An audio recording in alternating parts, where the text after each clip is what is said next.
नमस्कार दोस्तों, स्वागत है आपका मोटिवेशनल समरीज चैनल पर। यहाँ हम आपके लिए लाते हैं दुनिया की सबसे बेहतरीन और प्रेरणादायक किताबों के सारांश जो आपके जीवन को बदल सकते हैं। आज हम जिस किताब की चर्चा करने जा रहे हैं उसका नाम है मासिव लाइफ सक्सेस, जिसे लिखा है प्रसिद्ध लेखक डारियस फोरॉक्स ने। ये किताब हमें बताती है कि जीवन में असली सफलता पाने के लिए सबसे पहले हमें अपने डर, तनाव और उलझनों से बाहर निकलना होगा। ये किताब हमें सिखाती है कि कैसे हम अपने विचारों पर नियंत्रण करके और सही कदम उठाकर एक संतुलित और सफल जीवन जी सकते हैं। अक्सर लोग मानते हैं कि असफलता का कारण परिस्थितियां, संसाधनों की कमी या किस्मत होती है, लेकिन लेखक कहते हैं कि सच तो यह है कि असली रुकावट हमारे अपने भीतर छिपी होती है। डर, आलस, टाल-मटोल और असमंजस ही हमें रोकते हैं। इस किताब में लेखक ने 6 मुख्य सीखें दी हैं, जिन्हें अपनाकर हम न सिर्फ अपने डर को हरा सकते हैं, बल्कि अपने जीवन का उद्देश्य भी खोज सकते हैं। तो चलिए दोस्तों, शुरू करते हैं पहला बिंदु और समझते हैं कि आखिरकार लोग असफल क्यों होते हैं और कुछ लोग क्यों सफल हो जाते हैं। जब हम अपने आसपास की दुनिया को देखते हैं तो पाते हैं कि कुछ लोग लगातार आगे बढ़ते रहते हैं, उपलब्धियां हासिल करते हैं और अपनी पहचान बनाते हैं। वहीं दूसरी तरफ बहुत से लोग ऐसे होते हैं जो चाहकर भी वहीं के वहीं रह जाते हैं और अपने जीवन में खास बदलाव नहीं ला पाते। सवाल ये उठता है कि आखिर ऐसा क्यों होता है? क्या सफल लोग जन्म से ही अलग होते हैं या उनके पास कोई गुप्त फार्मूला होता है?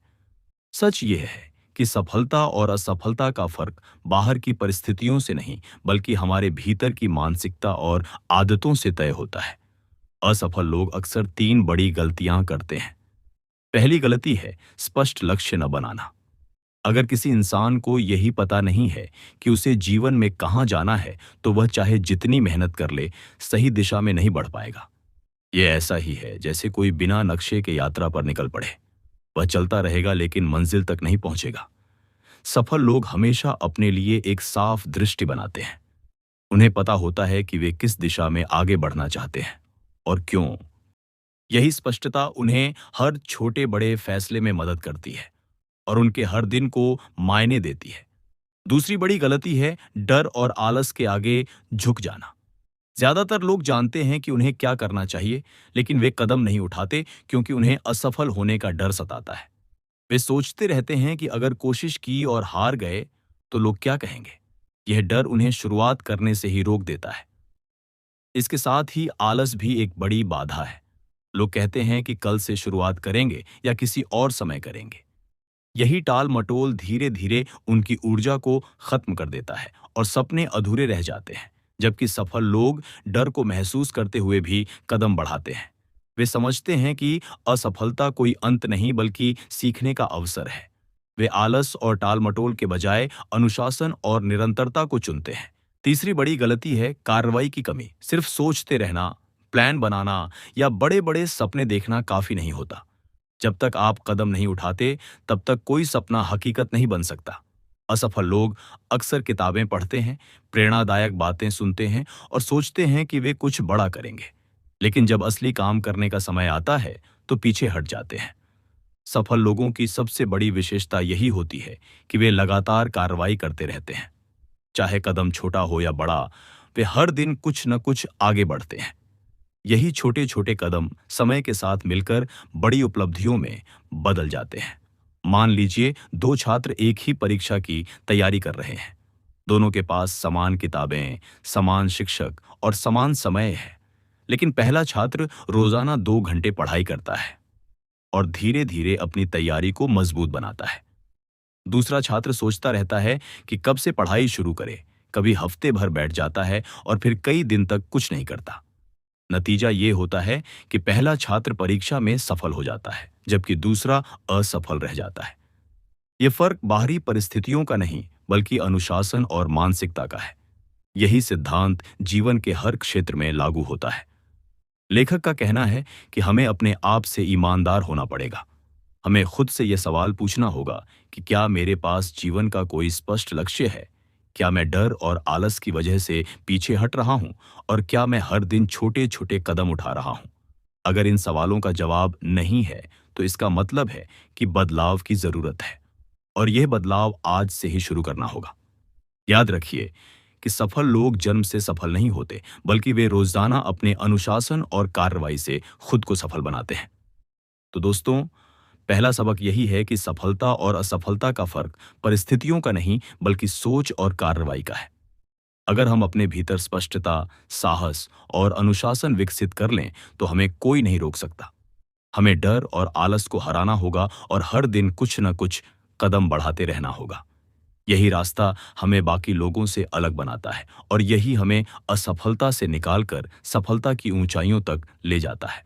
अध्याय 2, वर्तमान में रहकर खुशहाल जीवन जीना।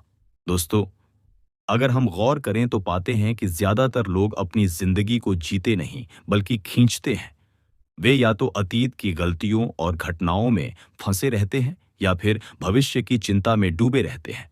अतीत उन्हें पछतावे में रखता है और भविष्य उन्हें चिंता में। ऐसे में उनका वर्तमान, जो कि असल में सबसे कीमती समय है, हाथ से निकल जाता है। डेरियस फोरू इस किताब में बताते हैं कि जीवन की सबसे बड़ी कला यही है कि इंसान वर्तमान में जीना सीख ले। जब हम वर्तमान को पूरी तरह से जीने लगते हैं तो हमारा हर दिन सार्थक हो जाता है और हमें सच्ची खुशी और संतोष का अनुभव होता है। वर्तमान में जीना आसान सुनाई देता है, लेकिन हकीकत में यह सबसे कठिन काम है। इसका कारण यह है कि हमारा मन हमेशा या तो पीछे भागता है या आगे। अगर कोई गलती हो गई हो तो हमारा दिमाग बार बार उसी को याद करता रहता है। अगर कोई बड़ा लक्ष्य सामने हो तो हम भविष्य में सफलता या असफलता की कल्पना करते रहते हैं। इस तरह हम कभी भी पूरी तरह से अपने आज को नहीं जी पाते। इसका सीधा असर हमारे मानसिक स्वास्थ्य और कार्यक्षमता दोनों पर पड़ता है। जब दिमाग अतीत और भविष्य के बोझ से भरा रहता है तो उसमें रचनात्मकता और उत्साह के लिए जगह ही नहीं बचती। लेखक का कहना है कि वर्तमान में जीना दरअसल माइंडफुलनेस का अभ्यास है।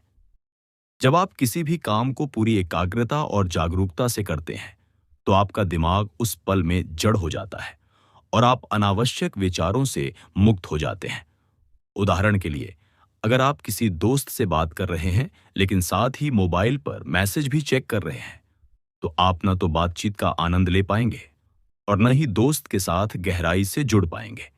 लेकिन अगर आप मोबाइल को किनारे रखकर पूरी तन्मयता से सामने वाले की बात सुनते हैं, तो न सिर्फ रिश्ता मजबूत होगा, बल्कि आपको संतोष भी मिलेगा। यही कला हर काम में लागू होती है, चाहे आप पढ़ाई कर रहे हों, काम कर रहे हों या परिवार के साथ समय बिता रहे हों। जब इंसान वर्तमान में जीना सीख लेता है तो उसका तनाव अपने आप कम हो जाता है। तनाव अक्सर इस बात से आता है कि या तो हम अतीत में अटके रहते हैं या भविष्य को लेकर परेशान रहते हैं। लेकिन अगर हम सिर्फ यही सोचें कि आज मुझे क्या करना है और इस पल का मैं किस तरह से बेहतर इस्तेमाल कर सकता हूं, तो तनाव की कोई गुंजाइश ही नहीं रहती। यही कारण है कि बड़े बड़े नेता और सफल व्यक्ति ध्यान और योग जैसी प्रैक्टिस करते हैं। ये सारी विधियां हमें वर्तमान में टिके रहने की क्षमता देती हैं। लेखक यह भी कहते हैं कि जब हम वर्तमान में जीते हैं तो हमारा आत्मविश्वास बढ़ता है, क्योंकि तब हम अपने काम पर पूरी ऊर्जा और ध्यान लगाते हैं। नतीजा ये होता है कि काम अच्छे से होता है और हमें सफलता मिलती है। यह सफलता हमें और प्रेरित करती है और हम और अधिक आत्मविश्वास के साथ आगे बढ़ते हैं। दूसरी ओर, अगर हम वर्तमान को छोड़कर हमेशा भविष्य की चिंता में रहते हैं तो हमारे कदम कभी मजबूत नहीं पड़ते। हम किसी काम की शुरुआत करने से पहले ही उसके परिणाम की चिंता करने लगते हैं और इसी वजह से अक्सर कोशिश ही नहीं कर पाते। एक साधारण उदाहरण लें। मान लीजिए कि आप किसी प्रतियोगी परीक्षा की तैयारी कर रहे हैं। अगर आप हर समय यह सोचते रहेंगे कि परीक्षा में पास होंगे या फेल, तो आपका ध्यान पढ़ाई पर नहीं लग पाएगा। आपका दिमाग परिणाम की चिंता में उलझा रहेगा। लेकिन अगर आप केवल यही सोचें कि आज मुझे कितने पन्ने पढ़ने हैं और उस पर पूरी तन्मयता से काम करें, तो धीरे धीरे आपकी तैयारी मजबूत होती जाएगी। जब असली परीक्षा आएगी, तब आप आत्मविश्वास के साथ उसमें बैठ पाएंगे। यही फर्क है वर्तमान में जीने और भविष्य में उलझे रहने का। वर्तमान में जीने का एक और बड़ा लाभ यह है कि इससे रिश्तों में मिठास आती है। जब आप अपने परिवार या दोस्तों के साथ समय बिताते हैं और उस दौरान पूरी तरह से उनके साथ रहते हैं, तो वे महसूस करते हैं कि आप उनकी कद्र करते हैं। इससे आपका बंधन गहरा होता है और जीवन में खुशी बढ़ती है। इसके विपरीत अगर आप हमेशा काम या भविष्य की योजनाओं में उलझे रहते हैं, तो आपके रिश्ते कमजोर पड़ने लगते हैं। सफलता केवल पैसे कमाने का नाम नहीं है, बल्कि अच्छे रिश्ते और मानसिक शांति भी सफलता का ही हिस्सा है। लेखक का कहना है कि वर्तमान में जीने की आदत बनाने के लिए छोटे छोटे कदम उठाने चाहिए। सबसे पहले हमें यह समझना होगा कि हमारा ध्यान कब अतीत या भविष्य की तरफ भाग रहा है। जैसे ही यह एहसास हो, हमें खुद को वापस वर्तमान में लाना चाहिए। इसके लिए गहरी सांस लेना, थोड़ी देर ध्यान करना या उस पल के अनुभव पर ध्यान देना मददगार हो सकता है। शुरुआत में यह मुश्किल लगता है, लेकिन धीरे धीरे यह हमारी आदत बन जाती है। तो दोस्तों, दूसरा बड़ा सबक यही है कि अगर हम सच में खुशहाल और संतुलित जीवन जीना चाहते हैं, तो हमें वर्तमान में जीना सीखना होगा। अतीत बीत चुका है और भविष्य हमारे हाथ में नहीं है, लेकिन वर्तमान पूरी तरह से हमारे नियंत्रण में है। अगर हम हर पल को पूरी जागरूकता और तन्मयता के साथ जीना सीख लें, तो न केवल हमारा तनाव खत्म होगा, बल्कि हमारी कार्यक्षमता, आत्मविश्वास और रिश्ते सभी बेहतर होंगे। यही वह कुंजी है जो हमें अंदर से संतुलित और बाहर से सफल बनाती है। अध्याय 3। डर कैसे काम करता है और यह हमें रोकता क्यों है?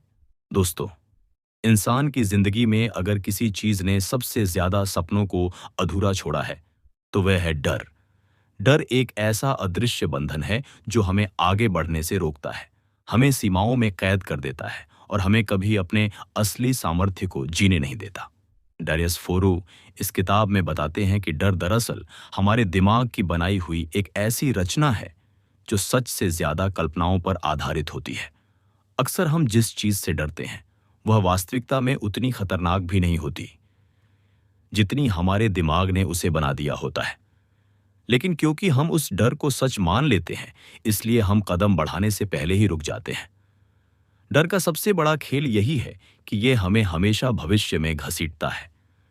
जैसे ही हम कोई नया काम करने के बारे में सोचते हैं, हमारा दिमाग तुरंत उसके नकारात्मक परिणामों की तस्वीरें बनाने लगता है। अगर आप किसी स्टेज पर बोलना चाहते हैं, तो आपका दिमाग आपको यह दिखाएगा कि लोग आप पर हंस रहे हैं या आप भूल गए हैं। अगर आप नया बिजनेस शुरू करना चाहते हैं, तो आपका दिमाग यह सोचने लगेगा कि अगर फेल हो गया तो पैसे डूब जाएंगे और लोग मजाक उड़ाएंगे। हकीकत यह है कि अभी तक कुछ हुआ ही नहीं है, लेकिन डर ने पहले से ही आपके सामने हार की तस्वीर खींच दी। यही कारण है कि बहुत सारे लोग शुरुआत ही नहीं कर पाते। लेखक ये भी बताते हैं कि डर का संबंध हमारे कंफर्ट जोन से है। जब भी हम अपने आरामदायक घेरे से बाहर निकलने की कोशिश करते हैं, तो दिमाग तुरंत खतरे का अलार्म बजा देता है। दिमाग का मूल स्वभाव ही हमें सुरक्षित रखना है, और सुरक्षा हमेशा परिचित चीजों में मिलती है। इसलिए जैसे ही हम कोई नई राह चुनते हैं, दिमाग को लगता है कि यह असुरक्षित है और डर पैदा हो जाता है। लेकिन असली सच यह है कि विकास हमेशा कंफर्ट जोन से बाहर ही होता है। अगर इंसान डर की वजह से हर बार पीछे हटेगा, तो वह कभी भी अपनी असली क्षमता को नहीं पहचान पाएगा। डर का एक और खेल है। इसे बढ़ने के लिए हमारे विचारों की जरूरत होती है। जितना ज्यादा हम किसी डरावनी चीज के बारे में सोचते हैं, उतना ही वह बड़ा हो जाता है। जैसे अंधेरे कमरे में किसी परछाई को देखकर अगर हम सोचते रहें कि वहां कोई भूत है, तो हमारा दिल तेजी से धड़कने लगेगा और डर हकीकत जैसा लगने लगेगा। लेकिन अगर हम लाइट जलाकर देखें, तो पता चलेगा कि वह तो बस पर्दे की हलचल थी। यानी डर तब तक बड़ा है जब तक हम उसका सामना नहीं करते। जैसे ही हम सामने खड़े होकर सच्चाई देखते हैं, डर गायब हो जाता है। लेखक यह भी बताते हैं कि डर हमें केवल रोके ही नहीं रखता, बल्कि धीरे धीरे हमारी मानसिक ऊर्जा भी खत्म कर देता है। जो व्यक्ति हर वक्त डर में जीता है, वह हमेशा अनिश्चय और असुरक्षा से भरा रहता है। उसका आत्मविश्वास गिर जाता है और वह खुद पर भरोसा करना छोड़ देता है। डर की यह स्थिति इतनी खतरनाक होती है कि इंसान कोशिश करने से पहले ही हार मान लेता है। और यही हार मानना असली असफलता है। असफल होना उतना बुरा नहीं है जितना कोशिश न करना बुरा है। अगर हम जीवन के सफल लोगों की कहानियां देखें, तो पाते हैं कि उन्होंने भी डर महसूस किया, लेकिन उन्होंने उस डर को अपने रास्ते की रुकावट नहीं बनने दिया। उदाहरण के लिए, कोई भी उद्यमी नया बिजनेस शुरू करते समय डरता है कि वह फेल हो सकता है, लेकिन वह फिर भी कदम बढ़ाता है।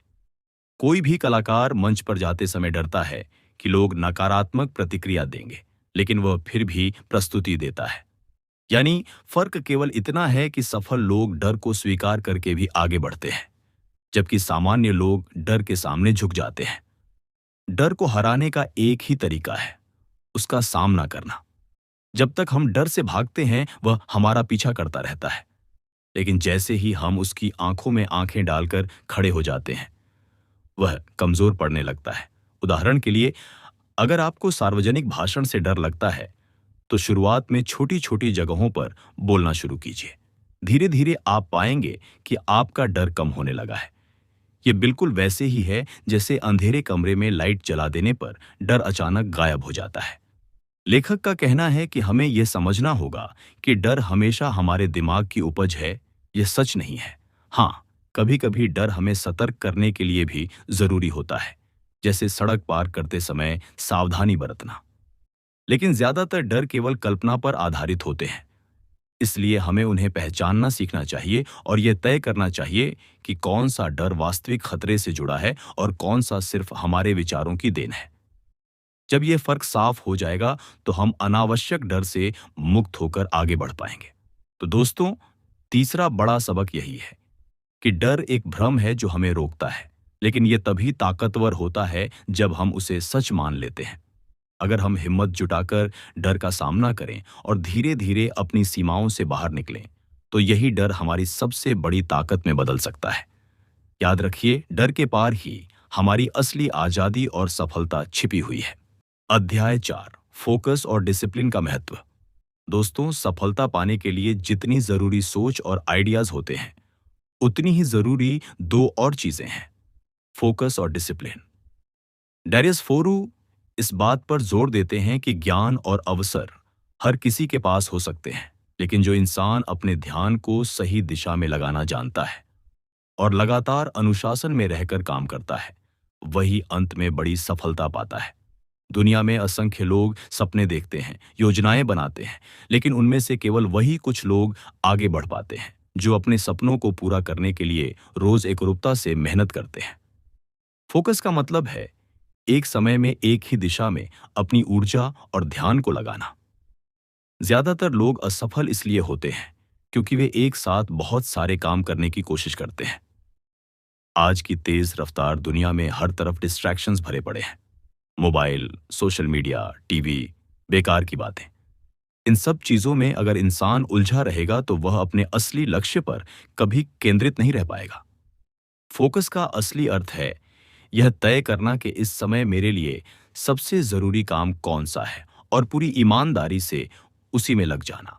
लेखक कहते हैं कि फोकस के बिना मेहनत करना वैसा ही है जैसे बिना लक्ष्य के तीर चलाना। आप चाहे जितनी मेहनत कर लें, अगर आपकी ऊर्जा सही जगह पर नहीं लग रही तो उसका कोई परिणाम नहीं निकलेगा। उदाहरण के लिए, अगर कोई छात्र पढ़ाई के समय फोन स्क्रॉल करता रहता है तो वह घंटों बैठकर भी सीख नहीं पाएगा। वहीं जो छात्र केवल पढ़ाई पर ध्यान देता है, वह आधे समय में दुगना सीख लेता है। यही फर्क सफलता और असफलता का निर्धारण करता है। फोकस के साथ ही दूसरा सबसे महत्वपूर्ण स्तंभ है डिसिप्लिन, यानी अनुशासन। अनुशासन का मतलब है कि आप अपने मन की इच्छाओं और बहानों को नियंत्रित करके सही समय पर सही काम करें।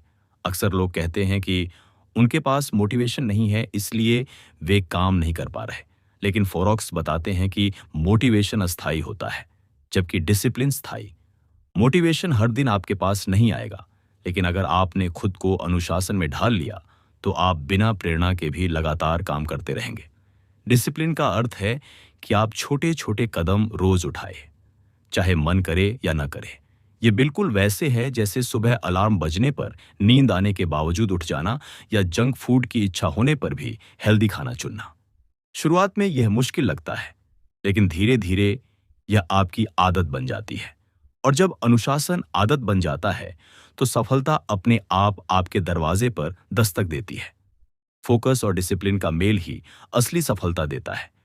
केवल फोकस रखने से आप शुरू तो कर देंगे, लेकिन अगर आपके पास अनुशासन नहीं है तो आप बीच में ही छोड़ देंगे। वहीं केवल डिसिप्लिन से आप मेहनत तो करेंगे, लेकिन अगर ध्यान सही जगह नहीं है तो मेहनत बेकार जाएगी। उदाहरण के लिए, अगर आप रोजाना घंटों मेहनत कर रहे हैं लेकिन गलत चीजों में, तो परिणाम नहीं मिलेगा।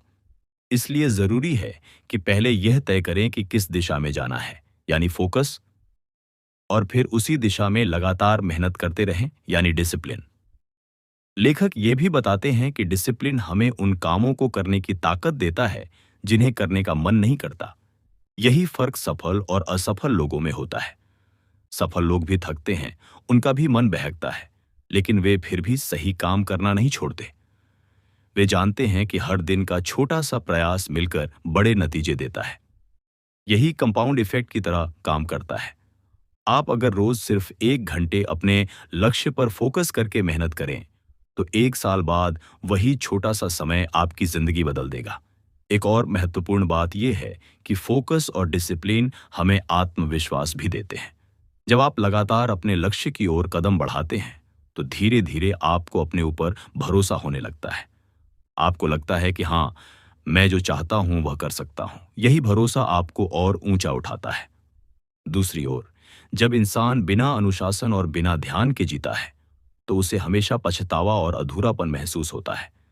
इसलिए चौथा बड़ा सबक यह है कि सफलता पाने के लिए हमें डिस्ट्रैक्शंस को छोड़कर अपने जीवन का स्पष्ट फोकस तय करना होगा और अनुशासन में रहकर उस दिशा में रोज छोटे छोटे कदम उठाने होंगे। यही दो चीजें हमें हमारी मंजिल तक पहुंचाती हैं। याद रखिए, सपने देखने वाले बहुत हैं, लेकिन सपनों को हकीकत बनाने वाले वही हैं जो फोकस और डिसिप्लिन के रास्ते पर चलते हैं। अध्याय 5, जीवन का उद्देश्य ढूंढना। दोस्तों, इंसान चाहे कितना भी सफल क्यों ना हो, अगर उसके जीवन में कोई स्पष्ट उद्देश्य नहीं है, तो उसकी सफलता अधूरी और खाली लगती है। डेरियस फोरोस इस बात पर जोर देते हैं कि जीवन का उद्देश्य यानी पर्पस ही हमें असली दिशा और मायने देता है। यह उद्देश्य ही है जो हमें सुबह उठकर मेहनत करने के लिए प्रेरित करता है और कठिन समय में भी हार न मानने की ताकत देता है। बिना उद्देश्य का जीवन ऐसे है जैसे समुद्र में नाव तो हो, लेकिन उसमें पतवार ना हो। हवा जिस दिशा में ले जाए, हम उसी तरफ बहते रहते हैं। लेखक बताते हैं कि अधिकांश लोग जीवन में उद्देश्य खोजने के बारे में कभी गंभीरता से सोचते ही नहीं। वे समाज, परिवार या हालात के हिसाब से जीते हैं। वे वही करते हैं जो सब कर रहे होते हैं, नौकरी करना, पैसा कमाना, परिवार चलाना। लेकिन अंदर से उन्हें हमेशा एक खालीपन महसूस होता है, क्योंकि वे असल में यह जानते ही नहीं कि वे किस दिशा में जाना चाहते हैं। यही कारण है कि बहुत से लोग जीवन भर मेहनत करने के बावजूद संतुष्ट नहीं हो पाते। उद्देश्य के बिना मेहनत अक्सर थकावट बन जाती है, लेकिन जब हम अपने उद्देश्य से जुड़े काम करते हैं, तो वही मेहनत हमें आनंद और शांति देती है। जीवन का उद्देश्य बड़ा या भव्य होना जरूरी नहीं है। ये जरूरी नहीं कि हर कोई करोड़ों लोगों पर असर डाले या कोई बड़ा आविष्कार करे। उद्देश्य बस इतना होना चाहिए कि आपको लगे कि आपका जीवन सार्थक है। यह आपके अंदर से आना चाहिए। किसी के लिए यह उद्देश्य हो सकता है कि वह अपने परिवार को खुशहाल बनाए, किसी के लिए यह कि वह लोगों की मदद करे, किसी के लिए यह कि वह अपनी कला के जरिए दुनिया को कुछ दे। महत्वपूर्ण यह नहीं कि उद्देश्य कितना बड़ा है, बल्कि यह कि वह आपके दिल से निकला हुआ है और आपके मूल्यों के साथ जुड़ा हुआ है। उद्देश्य हमें ऊर्जा देता है। मान लीजिए कि कोई इंसान बिना उद्देश्य के काम करता है, तो थोड़ी सी कठिनाई आते ही वह हार मान लेता है। लेकिन वही इंसान अगर किसी गहरे उद्देश्य से जुड़ा हो, तो वह किसी भी कठिनाई को पार कर जाता है। उदाहरण के लिए, अगर आप सिर्फ पैसे कमाने के लिए बिजनेस कर रहे हैं, तो नुकसान होते ही आप टूट जाएंगे। लेकिन अगर आपका उद्देश्य समाज की किसी समस्या को हल करना है, तो आप नुकसान को भी सीख मानकर आगे बढ़ेंगे। यही फर्क उद्देश्य और बिना उद्देश्य के जीवन में होता है। लेखक कहते हैं कि उद्देश्य खोजने के लिए आत्मचिंतन बेहद जरूरी है। हमें खुद से सवाल पूछने चाहिए, मुझे किस चीज में आनंद आता है? मैं किस काम को करके समय का एहसास भूल जाता हूं? किस काम से मुझे लगता है कि मेरी जिंदगी मायने रखती है? इन सवालों के जवाब हमें धीरे धीरे हमारे उद्देश्य के करीब ले जाते हैं। अक्सर लोग सोचते हैं कि उनका उद्देश्य बाहर से मिलेगा, लेकिन असली उद्देश्य हमेशा भीतर से आता है। उद्देश्य का एक और बड़ा फायदा यह है कि यह हमारे फैसलों को आसान बना देता है। जब हमें पता होता है कि हमारा जीवन किस दिशा में जाना चाहिए, तो हम उसी हिसाब से हाँ और ना कहते हैं। फिर हम हर मौके या हर व्यक्ति के पीछे नहीं भागते। उदाहरण के लिए, अगर आपका उद्देश्य है कि आप लेखक बनना चाहते हैं, तो आप अनावश्यक पार्टियों या कामों में समय बर्बाद नहीं करेंगे। आप जानेंगे कि आपका असली समय लेखन में लगना चाहिए। इस तरह उद्देश्य हमें बिखरने से बचाता है और फोकस बनाए रखता है। लेखक यह भी बताते हैं कि उद्देश्य ही असली संतुष्टि का स्रोत है। पैसा, शोहरत और बाहरी सफलता हमें कुछ समय तक खुशी दे सकती है, लेकिन स्थायी संतुष्टि केवल तभी आती है जब हमें लगे कि हमारा जीवन किसी बड़ी चीज से जुड़ा हुआ है। यही कारण है कि बहुत से लोग अमीर होने के बावजूद भीतर से खाली और उदास रहते हैं। उनका उद्देश्य साफ नहीं होता, जबकि कई लोग सामान्य जीवन जीते हुए भी बेहद खुश और संतुष्ट रहते हैं, क्योंकि वे अपने उद्देश्य से जुड़े रहते हैं। जीवन का उद्देश्य बदल भी सकता है। ये जरूरी नहीं कि जो उद्देश्य आपके 20 साल की उम्र में था, वही 50 साल में भी रहे। इंसान के अनुभव, हालात और सोच समय के साथ बदलते हैं, और उसी तरह उसका उद्देश्य भी नया रूप ले सकता है। इसलिए अगर अभी तक आपको अपना उद्देश्य नहीं मिला है, तो निराश होने की जरूरत नहीं है। खोजते रहना, सवाल पूछते रहना और अनुभव लेते रहना ही सही दिशा में ले जाएगा। तो दोस्तों, पांचवा बड़ा सबक यही है कि जीवन का उद्देश्य ही वह ताकत है जो हमें कठिनाइयों में भी टिकाए रखती है और हर दिन को सार्थक बनाती है। अगर आप अभी तक अपने उद्देश्य को नहीं जानते, तो खुद से सवाल पूछना शुरू करें और अपने अंदर झांकने की आदत डालें। जब एक बार उद्देश्य साफ हो जाएगा, तो बाकी सब चीजें, मेहनत, फोकस, डिसिप्लिन अपने आप सही जगह पर बैठ जाएंगी। उद्देश्य वह ध्रुव तारा है जो जीवन की यात्रा को दिशा और रोशनी देता है। अध्याय 6, ना कहना सीखना। दोस्तों, इंसान की सबसे बड़ी समस्याओं में से एक ये है कि हम हर चीज और हर इंसान को हाँ कह देते हैं। हम सोचते हैं कि अगर हमने किसी को मना किया तो लोग हमें गलत समझेंगे, हमारे रिश्ते खराब हो जाएंगे या हम मौके खो देंगे। लेकिन डैरियस फोरो इस किताब में बताते हैं कि असली सफलता और संतुलित जीवन उन्हीं को मिलता है जो सही जगह पर हाँ और गलत जगह पर ना कहना सीख लेते हैं। जब हम हर किसी को हाँ कहते हैं, तो हम अनजाने में अपनी ऊर्जा, समय और ध्यान उन चीजों में बांट देते हैं जिनका हमारे जीवन के उद्देश्य से कोई संबंध नहीं होता। हम सोचते हैं कि दूसरों को खुश करके हम बेहतर इंसान बन जाएंगे, लेकिन सच्चाई यह है कि लगातार हाँ कहने से हम खुद को थका देते हैं और भीतर से असंतुष्ट हो जाते हैं। दिन के अंत में हमें लगता है कि हमने बहुत काम किया, लेकिन जो सचमुच जरूरी था वह अधूरा रह गया। यही वह स्थिति है जो धीरे धीरे हमें असफल और निराश बना देती है। लेखक कहते हैं कि ना कहना दरअसल खुद के लिए जगह बनाना है। यह हमारी सीमाओं को तय करने का तरीका है। अगर हम हर किसी की उम्मीदों पर खरे उतरने की कोशिश करेंगे, तो हम अपने असली लक्ष्यों को कभी पूरा नहीं कर पाएंगे। उदाहरण के लिए, अगर आप किसी प्रोजेक्ट पर काम करना चाहते हैं, लेकिन दोस्त हर रोज आपको बाहर बुला लेते हैं और आप हर बार हाँ कहकर चले जाते हैं, तो आपका प्रोजेक्ट कभी पूरा नहीं होगा। इसीलिए जरूरी है कि हम समझें कि हर हाँ के पीछे एक ना छिपा होता है। जब हम किसी बेकार चीज को हाँ कहते हैं, तो असल में हम अपने सपनों को ना कह रहे होते हैं। ना कहना आसान नहीं है, क्योंकि यह सीधे सीधे हमारी आदतों, संस्कारों और रिश्तों से जुड़ा होता है।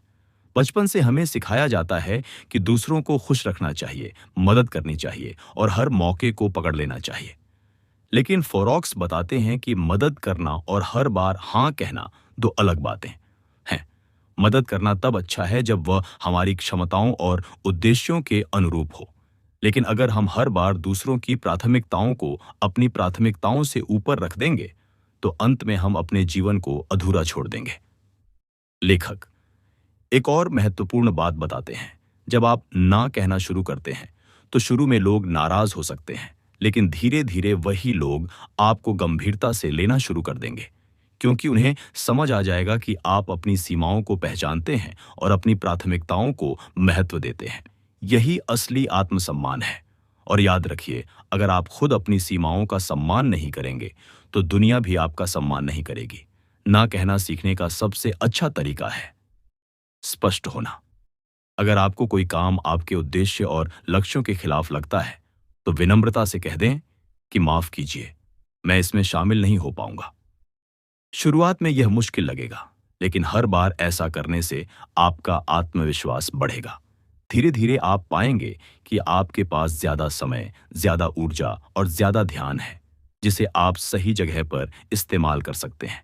यही आपके जीवन की गुणवत्ता को ऊंचा उठाएगा। लेखक यह भी बताते हैं कि ना कहना केवल दूसरों को ही नहीं, बल्कि खुद को भी जरूरी है। कई बार हमें खुद को भी यह कहना होता है कि ना, मैं आज आलस के आगे नहीं झुकूंगा। ना, मैं आज बेकार की सोशल मीडिया स्क्रॉलिंग में समय नहीं गंवाऊंगा। जब हम खुद को गलत आदतों के लिए ना कहना सीख जाते हैं, तभी हम सही आदतों के लिए हाँ कह पाते हैं। और यही आदतें हमें सफलता तक ले जाती हैं। अगर हम सफल लोगों की जिंदगी देखें, तो पाते हैं कि उन्होंने भी सबसे ज्यादा ध्यान इसी बात पर दिया है। वे जानते हैं कि उनके पास सीमित समय और ऊर्जा है, इसलिए वे बहुत सोच समझकर ही हाँ कहते हैं। बाकी हर चीज के लिए उनके पास साफ साफ ना होता है। यही कारण है कि वे अपने जीवन के महत्वपूर्ण कामों पर गहरी पकड़ बना पाते हैं। तो दोस्तों, छठा बड़ा सबक यही है कि ना कहना सीखना उतना ही जरूरी है जितना हाँ कहना। जब हम गलत चीजों को ना कहना शुरू करते हैं, तभी हम अपने असली सपनों और उद्देश्यों को पूरा करने के लिए सही जगह पर हाँ कह पाते हैं। याद रखिए, जिंदगी सीमित है और इसमें सब कुछ करना संभव नहीं है। इसलिए वही चुने जो आपके दिल, आपके मूल्यों और आपके उद्देश्य से जुड़ा हुआ है। बाकी सबको विनम्रता से ना कह दें। यही जीवन को सरल, संतुलित और सफल बनाने का सबसे बड़ा राज्य है। दोस्तों, आज हमने डारियस फोरॉक्स की किताब मैसिव लाइफ सक्सेस से 6 बेहद महत्वपूर्ण सबक सीखे। हमने समझा कि लोग असफल क्यों होते हैं और सफल लोग डर, तनाव और टाल मटोल को कैसे जीतते हैं। हमने जाना कि फोकस और डिसिप्लिन कैसे हमें हमारे सपनों की ओर ले जाते हैं, जीवन का उद्देश्य क्यों जरूरी है और क्यों हमें हर किसी को खुश करने के बजाय सही जगह पर ना कहना सीखना चाहिए। असली सफलता तभी मिलती है जब हम अपनी सोच और अपने कर्म दोनों को नियंत्रित करते हैं और हर दिन को सही दिशा में जीते हैं। याद रखिए, जिंदगी हमें एक ही बार मिलती है और इसमें समय बहुत सीमित है। अगर हम इसे सही फोकस, सही उद्देश्य और सही अनुशासन के साथ जीते हैं, तो न केवल सफलता बल्कि सच्ची संतुष्टि भी हमारे साथ होगी। तो आज से ही तय कीजिए कि आप डर और आलस को पीछे छोड़कर अपने जीवन को उद्देश्यपूर्ण और अनुशासित बनाएंगे। अगर आपको यह वीडियो पसंद आया हो तो इसे लाइक करें, अपने दोस्तों के साथ शेयर करें और हमारे चैनल मोटिवेशनल समरीज को सब्सक्राइब करना न भूलें। अगली बार हम एक और प्रेरणादायक किताब के साथ मिलेंगे। तब तक के लिए धन्यवाद और याद रखिए, सफलता आपकी सोच और आपके चुनावों में छिपी है।